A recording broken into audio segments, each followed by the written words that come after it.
With the 2024 F1 season fast approaching, let's get you clued up on the biggest stories of the off-season. From superstar driver moves to some of the strangest team names in F1 history, let's take a look at the top 10 stories of the F1 off-season. Lewis Hamilton switches to Ferrari. By far, the headline story of the off-season was Lewis Hamilton announcing that for the 2025 season, he'll be heading to Ferrari. Lewis has been with Mercedes since 2013, and it seemed a certainty that he would retire with the German team. Lewis has won 6 world championships with Mercedes, but the move was not a complete shock to F1 experts. Mercedes have fallen off the pace massively in the last few years, with Red Bull dominating the front of the grid. Hamilton is chasing that elusive 8th world title that would make him ahead of Michael Schumacher as the all-time leader in F1 championships. Clearly, Lewis believes that Ferrari gives him a better chance at the title than Mercedes. With silly season pretty quiet last year, Lewis has surely caused chaos among the rest of the grid. Who will replace Lewis and what happens to Sainz? Replacing a 7-time world champion is never going to be an easy job. Mercedes have a crucial decision to make, particularly with George Russell yet to settle into the top seat. With more than half of the grid having expiring contracts, Mercedes do have some options. Do they go for experience and try to bring in Carlos Sainz or Fernando Alonso? Could they take a risk on an impressive youngster like Alex Albon or Pierre Gasly? There is even some talk that they could promote junior driver Kimi Antonelli, who's only 17. There is also the question about what happens to Carlos Sainz now. Ferrari never seemed satisfied with the Spaniard despite good performances. He is going to struggle to get a top seat after leaving Ferrari. Maybe he's the man to replace Hamilton, or could he form an all-Spanish driver lineup at Aston Martin? Could he have to take a step down and head to a team like Haas or Williams? There is certainly going to be a lot of interesting driver moves this season, and Carlos Sainz is certainly a man to watch. Andretti gets rejected. Michael Andretti has been very honest about the fact that he wants Andretti in Formula 1. Andretti seemed to have everything that they needed to be a Formula 1 team in 2026, just as the new rules came into place. Andretti had made a bid to join the sport, but he was rejected by F1 following initial approval from the FIA. F1 felt that an 11th team would not add value to the sport. While it is a massively disappointing decision for Andretti, the door is still open for the 2028 season. General Motors is looking at producing its own engine, and this could help Andretti get into the sport. So maybe by the end of the season, we'll know when an 11th team will be returning to the grid. Günther Steiner gets fired. If you watch Drive to Survive, you'll know who Günther Steiner is. The Haas team principal was one of the best personalities on the grid, but Netflix fans will be saddened to hear that he was fired by the American team in January. Haas has not been moving in the right direction in recent years, so it's not completely shocking they let Steiner go. Trackside engineering director Eyao Komatsu has been promoted to the team principal role to replace Steiner. Drive to Survive is not going to be the same without Steiner, but Gene Haas will hope this risky move will help Haas to move back towards the middle of the grid instead of being stuck at the very back. Christian Horner is under investigation.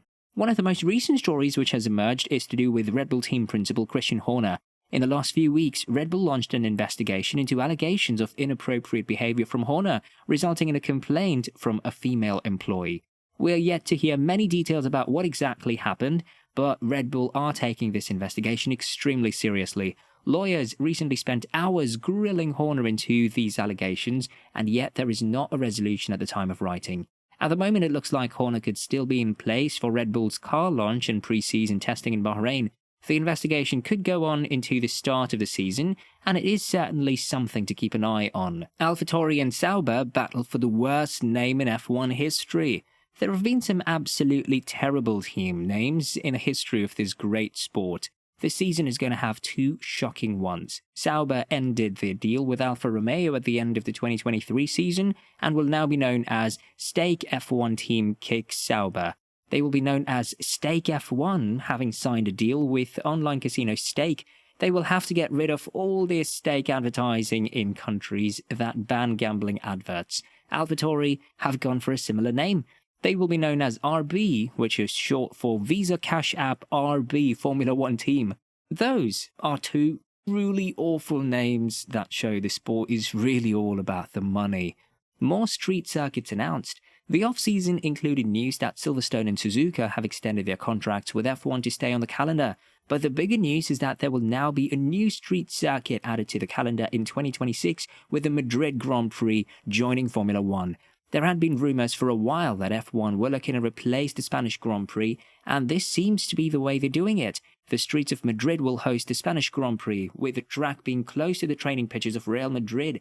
Madrid had a better offer financially for Formula One than staying in Barcelona. The streets of Madrid also offer a more environmentally sustainable track than Barcelona. It'll be sad to see the end of Circuit de Catalunya in F1, with some fans complaining about the number of street circuits on the F1 calendar. Drivers threaten to retire. F1 drivers have been vocal in the off-season about the F1 calendar. The Formula One season is only getting longer and longer, with 2024 set to see a whopping 24 races that will see the championship end in Abu Dhabi on the 8th of December. That is a lot of pressure on F1 drivers, who are having to deal with more races than ever before. Carlos Sainz came out and said that 24 races is far too much for these drivers, with former F1 driver Timo Glock saying that the calendar should be no longer than 21 races. These complaints have led to some rumours that drivers might consider retiring early than in the past. So we could see more drivers complaining about the busy calendar in 2024. More sprint format changes. The structure of the sprint weekends has been changed. Fans had complained in the past about the sprint races being in the middle of the weekend. Now, the weekend will begin with a single practice session and then a sprint shootout, which determines the order for the sprint race. The sprint race will be the first session on Saturday, which will then be followed by qualifying for the race on Sunday.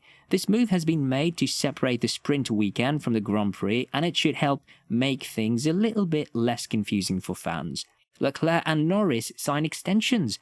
While there are going to be a lot of driver moves announced this season, there are two drivers who will not be included in silly season. Charles Leclerc and Lando Norris have both announced new contract extensions in the off-season. For Leclerc, Ferrari always looked certain to keep their man, as they were working out a multi-year deal.